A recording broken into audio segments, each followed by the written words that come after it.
Halo, Assalamualaikum warahmatullahi wabarakatuh. Kita kembali lagi di video keempat. Nah, di video yang kali ini kita akan membahas tentang hukum perbankan. Apa aja sih yang ada di dalam hukum perbankan itu? Oke, kita langsung saja.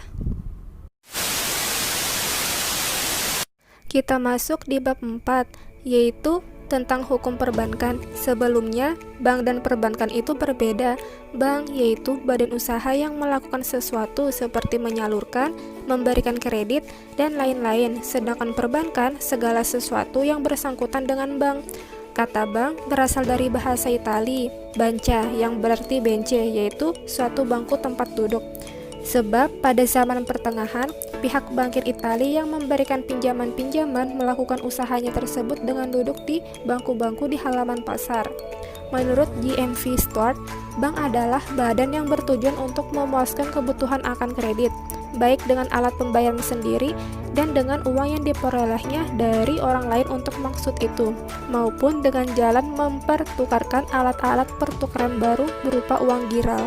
Sumber hukum perbankan yang sekarang adalah dengan Undang-Undang Nomor 10 Tahun 1998. Pasal 1 yang berbunyi tentang ayat 1, perbankan adalah segala sesuatu yang menyangkut tentang bank, mencakup kelembagaan, kegiatan usaha, serta cara dan proses dalam melaksanakan usahanya.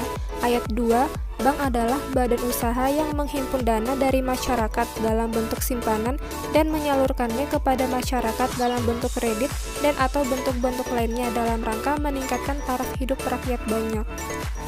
Kemudian, jenis bank itu ada dua. Yang pertama, bank umum, yaitu bank yang melaksanakan kegiatan usaha secara konvensional dan atau berdasarkan prinsip syariah yang dalam kegiatannya memberikan jasa dalam lalu lintas pembayaran.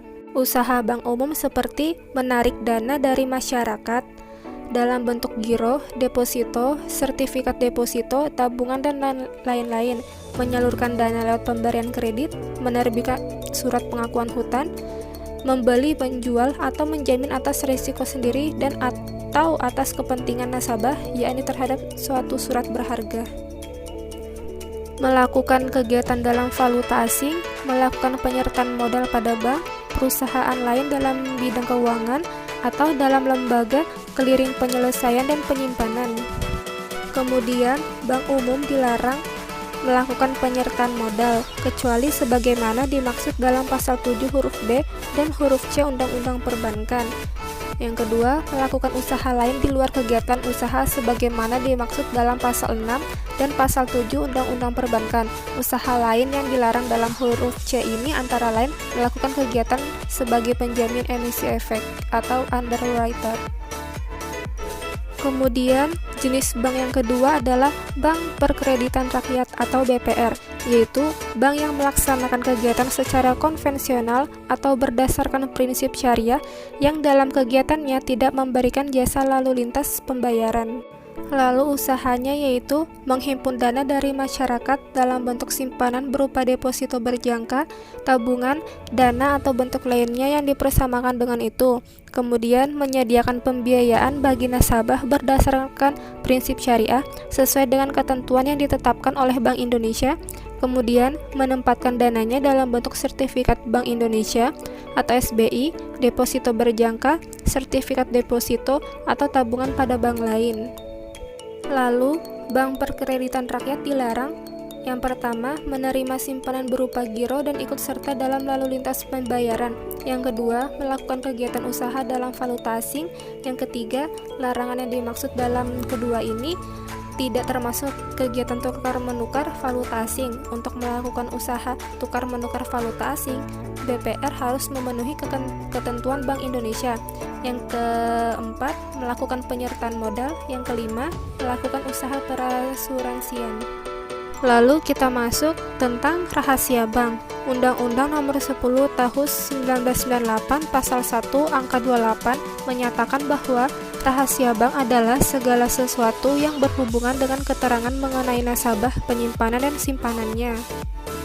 Hubungan antara bank dengan nasabahnya ternyata tidaklah seperti hubungan kontraktual biasa, tetapi dalam hubungan tersebut terdapat pula kewajiban bagi bank untuk tidak membuka rahasia dari nasabahnya kepada pihak lain maupun kecuali jika ditentukan oleh perundang-undangan yang berlaku. Karena itu, hubungan antara nasabah dan bank mirip dengan hubungan antara dokter dengan pasiennya, yakni sama-sama mengandung kewajiban untuk merahasiakan data dari nasabah atau pasiennya. Bagi bank yang melanggar ketentuan di atas, maka berdasarkan pasal 40 Undang-Undang Nomor 10 Tahun 1998 akan diberi sanksi berupa hukuman 2-4 tahun penjara serta denda 4 miliar hingga 8 miliar. Sanksi-sanksi hukum terhadap pelanggaran rahasia bank yaitu sebagai berikut.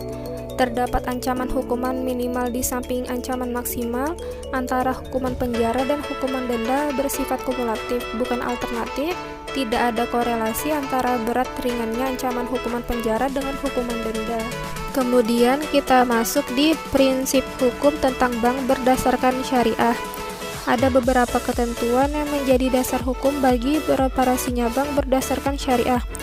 Antara lain, yang pertama, dasar hukum berupa peraturan perbankan. Undang-Undang Perbankan Nomor 7 Tahun 1992 Pasal 6 dan Pasal 13 yang membuka kemungkinan bagi bank untuk melakukan kegiatan dengan prinsip bagi hasil dengan nasabahnya. Kemudian, kegiatan pembiayaan bagi hasil tersebut kemudian diperluas dengan ketentuan dalam Undang-Undang Perbankan Nomor 10 Tahun 1998 yang memperluas menjadi kegiatan apapun dari bank berdasarkan syariat yang ditetapkan oleh Bank Indonesia. Kemudian dasar hukum berupa perjanjian, sebagaimana yang diketahui bahwa kebanyakan transaksi antara nasabah dengan bank sebelumnya didahului oleh adanya suatu perjanjian atau kontrak antara bank dengan nasabah yang bersangkutan, maka konsekuensinya ketentuan hukum perjanjian bersumber dari buku ketiga KUHP Indonesia berlaku juga terhadap transaksi perbankan syariah. Dan yang terakhir, dasar hukum berupa syariat Islam. Dari sisi hukum Islam, kegiatan bank syariah berdasarkan pada prinsip-prinsip berikut. Yang pertama, pembiayaan yang berdasarkan prinsip bagi hasil atau mudharabah. Yang kedua, pembiayaan yang berdasarkan prinsip penyertaan modal atau musyarakah. Yang ketiga, prinsip jual beli barang dengan memperoleh keuntungan atau murabahah. Yang keempat, pembiayaan barang modal berdasarkan prinsip sewa murni tanpa pilihan atau ijarah.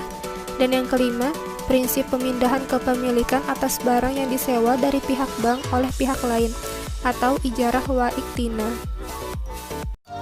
Nah, itu tadi sedikit penjelasan tentang bab 4 hukum perbankan. Semoga ilmunya bisa bermanfaat untuk kita semua, dan kita kembali lagi di video yang akan datang di bab 5. Sekian dari saya, mohon maaf jika ada kesalahan tutur kata, dan sampai jumpa. Wassalamualaikum warahmatullahi wabarakatuh.